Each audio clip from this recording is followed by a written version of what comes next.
প্রতিটা মানুষেরই একটা সময় ছিল যখন কোনো দুশ্চিন্তা ছিল না, কোনো জীবনের হিসাব ছিল না, শুধু ছিল এক মুঠো মাটি, কাগজের নৌকা আর একটা দুর্দান্ত গীত। যেন পুরো পৃথিবীটাই আমার নিজের মতো করে সাজিয়ে নেওয়া। সারা বিকেল খেলাধুলা করে বৃষ্টিতে ভিজে বাড়ি ফিরে মায়ের বকুনি খেয়েও মুখে হাসি থাকতো।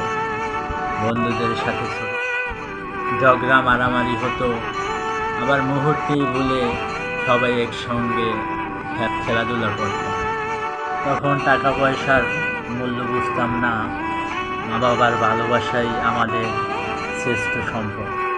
আজ বড় হয়েছি, হাতে টাকা এসেছে, দায়িত্বও কাঁধে এসেছে, কিন্তু কোথায় যেন হারিয়ে গেছে সেই নিশ্চিন্ত হাসি। এখন বৃষ্টিতে ভিজতে ভয় লাগে, মাটি নিয়ে খেলার বদলে জীবনের হিসাব মিলাতেই ব্যস্ত হয়ে পড়েছে। যাদের সঙ্গে প্রতিদিন খেলতাম, আজ অনেকের সঙ্গে বছরের পর বছর কথাও হয় না। শৈশব আমাদের শিখিয়েছে সুখ কিনে পাওয়া যায়, সুখ থাকে ছোট ছোট মুহূর্তগুলো ঘিরে।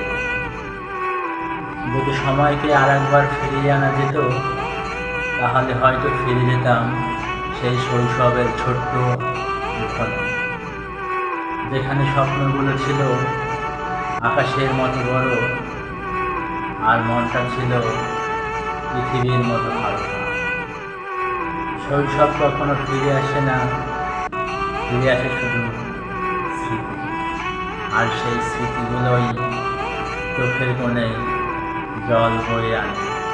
ছোটবেলায় আমরা খুব তাড়াতাড়ি বড় হতে চাইতাম, ভাবতাম বড় হলেই বুঝি স্বাধীনভাবে থাকতে পারব, যা ইচ্ছা তাই করতে পারব। কিন্তু কেউ এটা বলেনি যে বড় হওয়া মানে হাসিটা কমে যাওয়া আর দায়িত্বের বোঝা কাঁধে তুলে নেওয়া। চুপচাপ নিজের কষ্টগুলো নিজের মধ্যে লুকিয়ে রাখা। মনে আছে ঈদের নতুন জামা পেয়ে সারা রাত ঘুম হতো না। 5 টাকার একটা আইসক্রিম, মনে হতো পৃথিবীর সব সুখ পেয়ে গেছে। বন্ধুদের সাথে সারাদিন মাঠে দৌড়দৌড়ি করেও কখনো নিজেকে ক্লান্ত মনে হয়নি।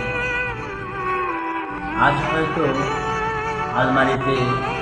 আলমারি ভর্তি জামা আছে, পকেট ভর্তি টাকা আছে, কিন্তু সে সময় আর হারিয়ে গেছে।